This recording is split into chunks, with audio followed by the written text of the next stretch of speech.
नमस्कार, आदाब। आप देख रहे हैं न्यूज 18 का डिजिटल प्लेटफॉर्म और मैं हूं इकबाल हुसैन। आज हम बात कर रहे हैं उस संघर्ष की जो मिडिल ईस्ट की सरजमी को फिर से जलाने लगा है। ईरान और इजराइल के बीच छिड़ी जंग जैसी तनातनी की ये कोई मामूली तनाव नहीं, बल्कि वो लहू लहू कहानी है जिसकी जड़ें 1979 के इस्लामी इनकलाब से जुड़ी हैं। जब आयतुल्ला खुमैनी ने ईरान की सत्ता संभाली तो इजराइल को खुलेआम दुश्मन करार दिया। इसके बाद ईरान ने हिजबुल्लाह, हमास और सीरिया जैसे अपने प्रॉक्सी नेटवर्क के जरिए इजराइल को घेरने की रणनीति अपनाई। वहीं इजराइल ने ईरान के परमाणु कार्यक्रम को अपने अस्तित्व के लिए खतरा माना और उसे किसी भी कीमत पर रोकने का बीड़ा उठाया। 2024 और 2025 के बीच ये तनातनी और गहरा गई।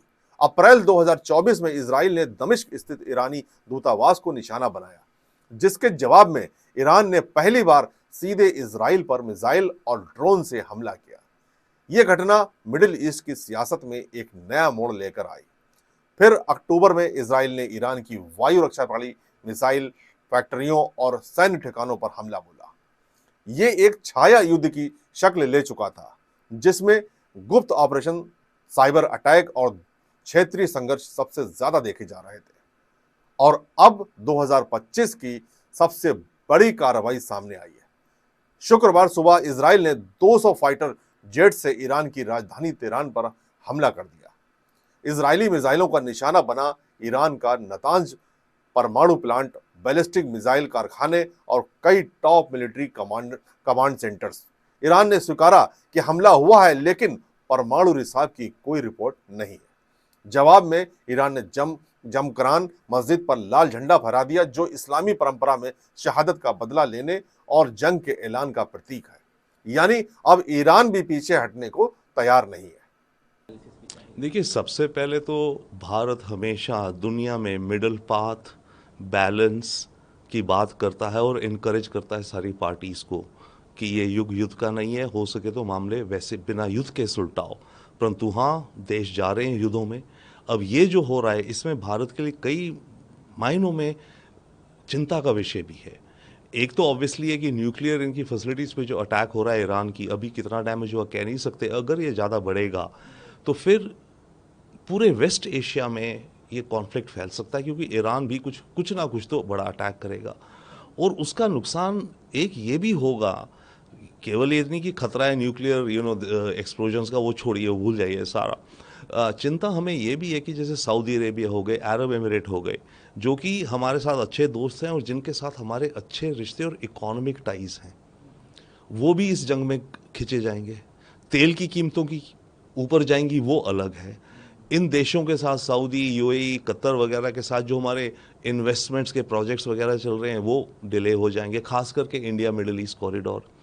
इधर हमारा जो इंडिया नॉर्थ साउथ कॉरिडोर है, जो चाबार पोर्ट से जो हम रशिया, सेंट्रल एशिया जाना चाहते हैं, पाकिस्तान से पीछे होते हुए, वहाँ भी मामला बिगड़ जाएगा। तेल कम, प्राइसेस बढ़ेंगी, वॉलेटिलिटी होगी। हमें तेल, स्ट्रेट्स ऑफ हॉर्मुज जो है, यहाँ से करीब 20% दुनिया का तेल जाता है और करीब 25% गैस। तो हमें तेल और गैस की कमी होगी और कीमतें बढ़ेंगी। इन सब चीज़ों को लेकर डेफिनेटली कंसर्न। और सबसे अहम तो ये है कि हमारे भारतवासी डायस्पोरा जो है इस इलाके में बहुत सारे रहते हैं, उनकी इवैक्यूएशन के लिए ऑब्वियसली हमारी मंत्रालय, हमारी मिनिस्ट्री, एम्बेसी ऑलरेडी रेडी हो गई हैं, हमारे सारे मिशंस पर। वो भी ये काम आ जाएगा करने को, एक चैलेंज की इवैक्यूएशंस वगैरह करें। तो मिला जुला करके ये सारे जो मामले हैं। और एक और बड़ी चीज़ है, अगर यहाँ बड़ी जंग हो गई, फैलती गई अनकंट्रोल्ड, तो चाइना को एंट्री का और मौका मिल जाएगा। चाइना अभी तो ठीक है, इकोनॉमिक तरीक़ों से इस रीजन में अपनी बढ़त बनाने की प्रयास कर रहा है, ईरान से डील कर रहा है, सऊदी से डील कर रहा है, जिसको काउंटर करने के लिए हम इंडिया मिडिल ईस्ट कॉरिडोर बना रहे हैं यूरोप तक जाते हुए। वो डिले होगा। उसके अलावा अगर जंग छिड़ गई तो चाइना यहाँ ज़्यादा इन्वॉल्व होने के चांस है। हो सकता है वो चांस पूरे हैं कि वो ईरान को वेपन्स सप्लाई करेगा, जो उसने ऑलरेडी बेचे हुए हैं। भाई, उनकी एमुनेशन तो देगा ही उसे वो। और ज़्यादा उथल पुथल हुई सऊदी में, एमिरेट्स में, बहरीन में, इन इलाकों में, तो चाइना को मौका मिल जाएगा इस अनसर्टनिटी में, इस टर्मोइल कयास में अपने कुछ खेल खेलने का। तो ये सारी चिंताएं भारत के लिए। इस हमले ने अंतर्राष्ट्रीय राजनीति में भी हलचल मचा दी।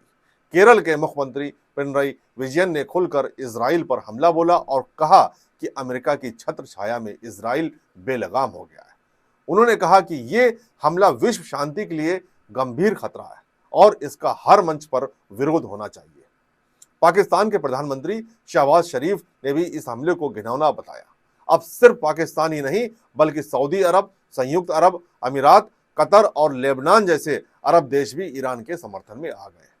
इन देशों ने इजराइल पर ईरान की संप्रभुता और सुरक्षा का घोर उल्लंघन करने का आरोप लगाया है और यूएन से तत्काल कार्रवाई की मांग की है। वहीं इसका असर भारत पर भी पड़ा है। ईरानी हवाई क्षेत्र को बंद किए जाने के कारण एयर इंडिया को अपनी लंबी दूरी की 16 फ्लाइट्स डाइवर्ट करनी पड़ी। यात्रियों की सहूलियत के लिए विशेष इंतजाम किए गए हैं, लेकिन इससे यात्रा का समय और ईंधन खर्च में बड़ा इजाफा हुआ है। इसके साथ साथ कच्चे तेल की कीमतें भी आसमान छू रही हैं। शुक्रवार को ब्रेंट क्रूड की कीमत 9% से बढ़कर $78 प्रति बैरल तक पहुंच गई। ये पिछले 5 महीनों का सबसे ऊंचा स्तर है। भारत जैसे तेल आयातक देश में ये आम आदमी के लिए महंगाई का नया संकट बन सकता है। इजरायली कार्रवाई के बाद अल अक्सा मस्जिद को भी सील कर दिया गया है। ये वही अल अक्सा है जो यरूशलेम के पुराने शहर में स्थित है और मुसलमानों के लिए तीसरी सबसे मुकद्दस जगह मानी जाती है। इस मस्जिद पर नियंत्रण को लेकर अक्सर तनाव रहता है, लेकिन इस बार इसे ईरान पर हमले के बाद प्रतीकात्मक तौर पर निशाना बनाया गया है और यही धार्मिक भावनाओं को भड़काने वाला पहलू है। अब सवाल ये उठता है, क्या ये तनाव सिर्फ ईरान और इजराइल तक सीमित है? बिल्कुल नहीं। अमेरिका खुलकर इजराइल के साथ है, जबकि रूस और चीन ने ईरान का पक्ष लिया है। ये एक नए वैश्विक ध्रुवीकरण का संकेत है जो शीत युद्ध की याद दिलाता है। यूएन सुरक्षा परिषद में ईरान ने औपचारिक शिकायत की है, लेकिन वहां से भी कोई ठोस हल निकलने की संभावना कब लगती है? आखिर में यही कहा जा सकता है कि जब तक दोनों मुल्क बातचीत और अक्लमंदी से रास्ता नहीं निकालते, ये तनातनी हमें तीसरे विश्व युद्ध के करीब ले जा सकती है। लाल झंडा, अल अक्सा और अंतरराष्ट्रीय कूटनीतिक बयानबाजी सब कुछ इस ओर इशारा कर रहा है कि मामला अब केवल एक सीमित संघर्ष नहीं रहा। तो आप क्या सोचते हैं? क्या सुलह मुमकिन है या हम एक बड़े भूचाल की ओर बढ़ रहे हैं? अपने विचार हमें जरूर बताएं। अगर आपको हमारा यह वीडियो समझदारी भरा लगा तो इसे शेयर करें, सब्सक्राइब करें और अमन की दुआ करें, क्योंकि जंग का अंजाम हमेशा तबाही होता है। जय हिंद।